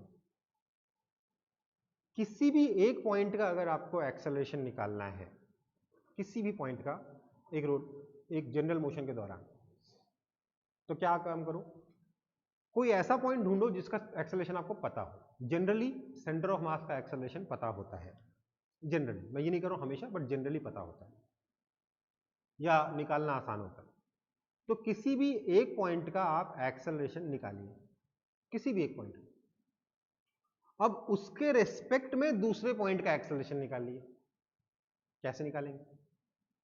उसके रेस्पेक्ट में एक्सेलरेशन निकालने के लिए आपको दो एक्सेलरेशन देखने होंगे, एक टेंजेंशियल और एक रेडियल। टेंजेंशियल क्या हो जाएगा, अल्फा इंटू आर उस पॉइंट के रेस्पेक्ट में, रेडियल का हो जाएगा ओमेगा स्क्वायर इंटू आर उसी पॉइंट के रेस्पेक्ट में। ठीक है, उसके बाद इन तीनों एक्सेलरेशन को जोड़ दीजिए, नेट एक्सेलरेशन मिल जाएगा। समझ में आया? मुझे पता है थोड़ा कंफ्यूजन लग रहा है, बट उतना डिफिकल्ट है नहीं जब आप क्वेश्चन पे आएंगे तो। वेलोसिटी निकालने के लिए क्या किया हमने, अगर आप एक्सेलरेशन समझ में नहीं आया तो एक बार वेलोसिटी को वापस से ध्यान दीजिएगा, वेलोसिटी समझ में आ जाएगा तो एक्सेलरेशन भी समझ में आ जाएगा। वेलोसिटी निकालने के लिए क्या करोगे, किसी पॉइंट का वेलोसिटी निकालने के लिए कोई एक नोन पॉइंट लोगे जिसकी वेलोसिटी पता है, उसके रेस्पेक्ट में दूसरे पॉइंट की वेलोसिटी निकालोगे और दोनों वेलोसिटी को ऐड कर दोगे। यही किया था, हाँ या ना? Yes sir. यही कर रहे हो, एक नोन वेलोसिटी वाला पॉइंट लोगे, उसके रेस्पेक्ट में दूसरे पॉइंट की वेलोसिटी निकालोगे और दोनों वेलोसिटी को ऐड कर दोगे, दूसरे पॉइंट की नेट वेलोसिटी आ जाएगी। ठीक है, अब दूसरे पॉइंट की वेलोसिटी कौन सी होगी, दो होगी, एक तो टेंजेंशियल ओमेगा एक तो टेंजेंशियल ओमेगा क्रॉस आर और दूसरी रेडियल। क्योंकि रिजिड बॉडी है इसलिए रेडियल वेलोसिटी जीरो है, तो सिर्फ टेंजेंशियल वेलोसिटी निकाली, ऐड कर दिया, ओमेगा क्रॉस आर प्लस पहले पॉइंट की वेलोसिटी इज इक्वल टू दूसरे पॉइंट की वेलोसिटी, है ना? समझ में आया? वही काम एक्सेलरेशन के लिए करना है, एक नोन एक्सेलरेशन वाला पॉइंट ढूंढिए, उसके रेस्पेक्ट में दूसरे पॉइंट का एक्सेलरेशन निकालिए और सारे एक्सेलरेशन ऐड कर दीजिए। अब दूसरे पॉइंट का एक्सेलरेशन, पिछली बार वेलोसिटी सिर्फ एक आई थी क्योंकि रेडियल वाली जीरो हो गई थी, बट एक्सेलरेशन रेडियल भी होगा, टेंजेंशियल भी होगा। रेडियल कौन सा? सेंट्रीपिटल। टेंजेंशियल कौन सा? तो टेंजेंशियल कौन सा? तो अल्फा क्रॉस आर। ठीक है, बस तीनों को ऐड कर दीजिए। समझ में आया? जिसने डाउट पूछा था उससे पूछ रहा हूं, समझ में आया कि नहीं? Yes sir. Yes, sir. Okay. अगला एग्जाम्पल में एकदम क्लियर हो जाएगा ये। मोशन ऑफ अ व्हील, एक व्हील का मोशन देखेंगे हम लोग। व्हील अपनी जगह पे ऐसे रोटेट करता रहे करता रहे करता रहे, चलेगा क्या व्हील कभी ऐसे? नहीं ना, बोलो। ये व्हील बस रोटेट कर रहा है अपनी जगह पे, लेकिन हम इसमें इंटरेस्टेड नहीं है। We are interested in combined translation and rotation. तो we are not interested in this motion, but we are interested in this motion, है ना? समझ में आ रही बात? Yes. तो मान लेते हैं इस केस में इस जो व्हील है वो इस एक्सिस के बाद घूम तो रहा है, पर क्या हो रहा है, ये एक्सिस ट्रांसलेट कर रही है वेलोसिटी v से, एंड लेट से जो एंगुलर वेलोसिटी, जिस एंगुलर वेलोसिटी से व्हील घूम रहा है वो एंगुलर वेलोसिटी ऐसे ओमेगा है। ठीक है बेटा, समझ में आई बात?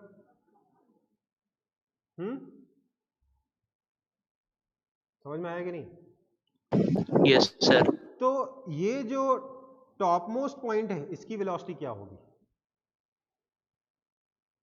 देखिए, इसकी वेलोसिटी ट्रांसलेशन की वजह से v है और रोटेशन की वजह से ओमेगा r है, इसलिए अगर इस पॉइंट को मैं a बोल दूं तो वेलोसिटी ऑफ a हो जाएगा v प्लस ओमेगा r।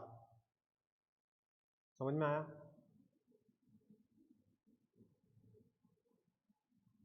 हाँ या ना? Yes, sir.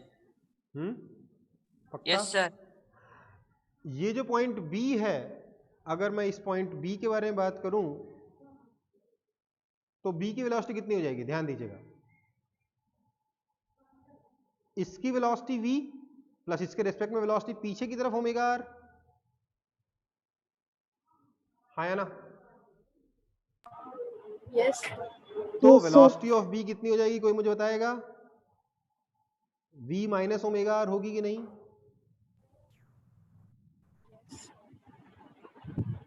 होगी कि नहीं? Yes, sir. Yes. कौन ऐसा बंदा है, कौन ऐसा बालक है जो मुझे इस पॉइंट C की वेलोसिटी निकाल के बताएगा?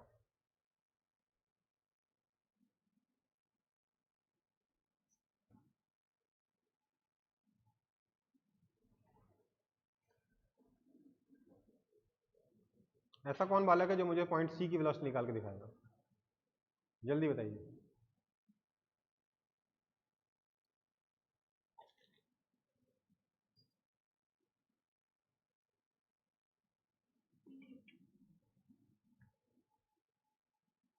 बताइए।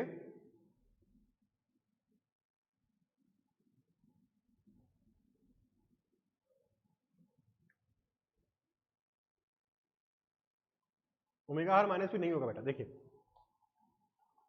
इस पॉइंट C के बारे में सोचिए, व्हील के साथ ये भी जा रहा है आगे की तरफ वेलोसिटी v से, है ना? और व्हील के घूमने की वजह से इसके पास वेलोसिटी ऊपर की तरफ है, कितनी? Omega R. तो क्या मैं कह सकता हूं velocity of point C is equal to, अगर मैं हॉरिजॉन्टल को x एक्सिस और वर्टिकल को y एक्सिस लिख लूं, that is equal to v i cap plus omega r j cap. बोल सकता हूं कि नहीं? Yes, sir. और अगर मैं सिर्फ मैग्नीट्यूड निकालना चाहूँ तो क्या आ जाएगा? Under root of v square plus omega r का होल स्क्वायर। कोई दिक्कत?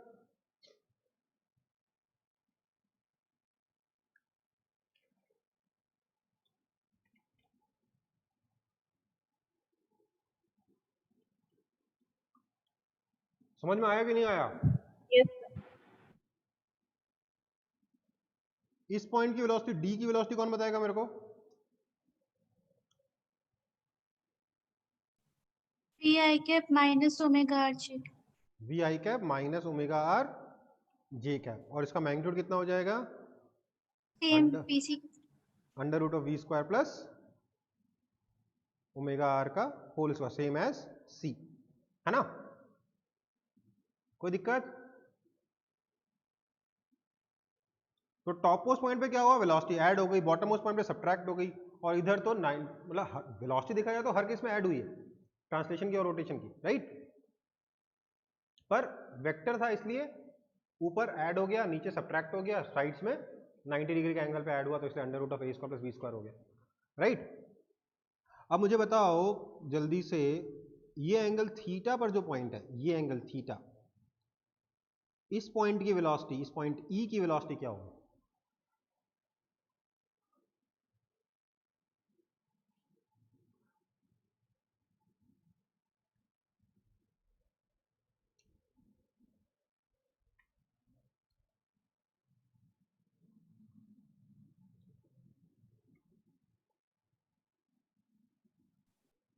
तो अपना टेंजेंशियल ओमेगा आर पी होगा।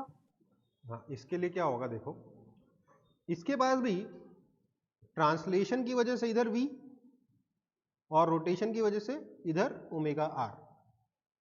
ये एंगल अगर थीटा है तो इन दोनों के बीच में भी एंगल थीटा बनेगा, आप निकाल सकते हो आराम से कि नहीं निकाल पाओगे? Yes, sir. निकल जाएगा। So velocity of point E will be equal to under root of V square plus omega R का whole square plus 2v omega R cos theta. Vector sum का फॉर्मूला लगा दिया, और का इजी या difficult?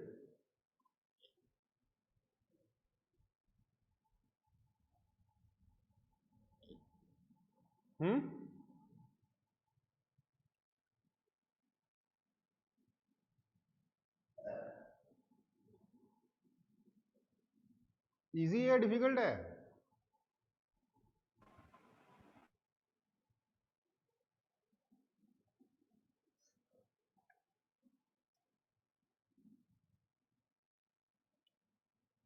Time तो हो गया, बट 10 मिनट में एक्स्ट्रा ले सकता हूं।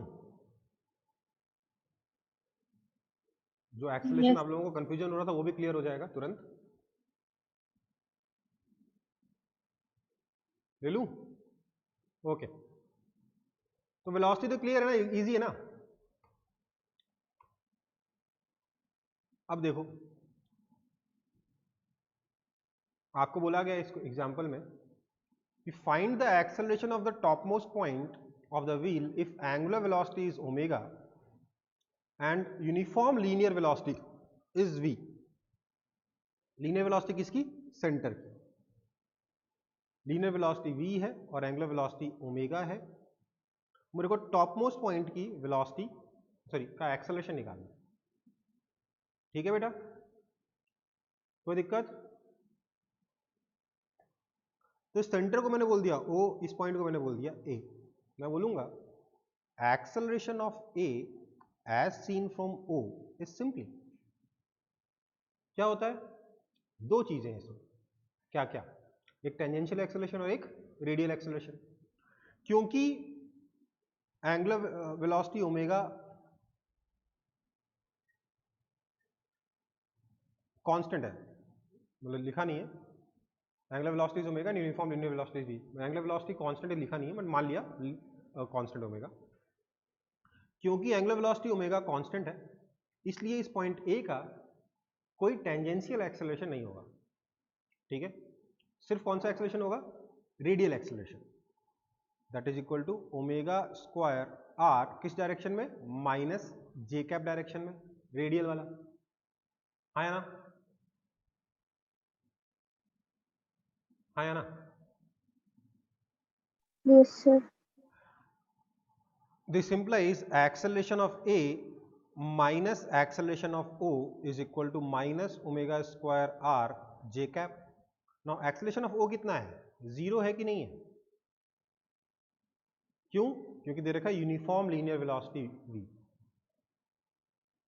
ठीक है, so this implies acceleration of A is equal to minus omega square r j cap. कोई दिक्कत?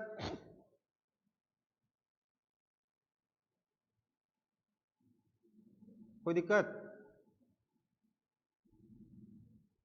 No sir.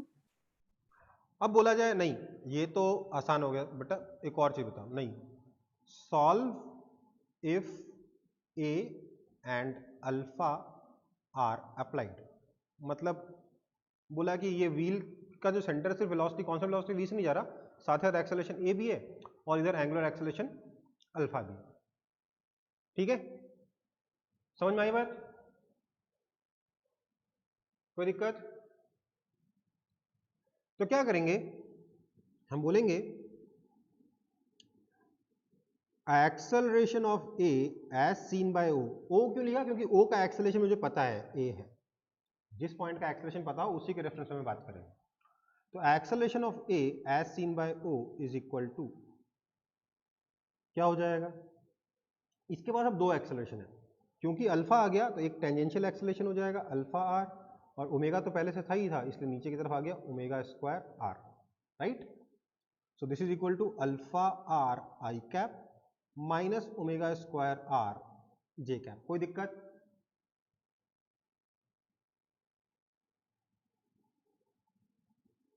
which implies acceleration of A minus acceleration of O is A I cap is equal to alpha R I cap minus omega square R J cap. This implies acceleration of A vector is equal to A plus alpha R I cap minus omega square R J cap. बताइए theory difficult थी कि application difficult है?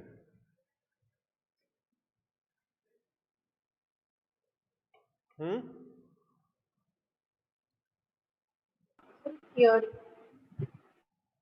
ये easy है ना? Yes, sir. ठीक है बेटा, नेक्स्ट क्लास में हम थोड़ा और डिटेल में इन टॉपिक्स को खत्म करेंगे। तब तक के लिए टाटा बाय बाय, शब्बा खैर। सर सर हाँ बेटा, सर बोल रहे हैं 1 अक्टूबर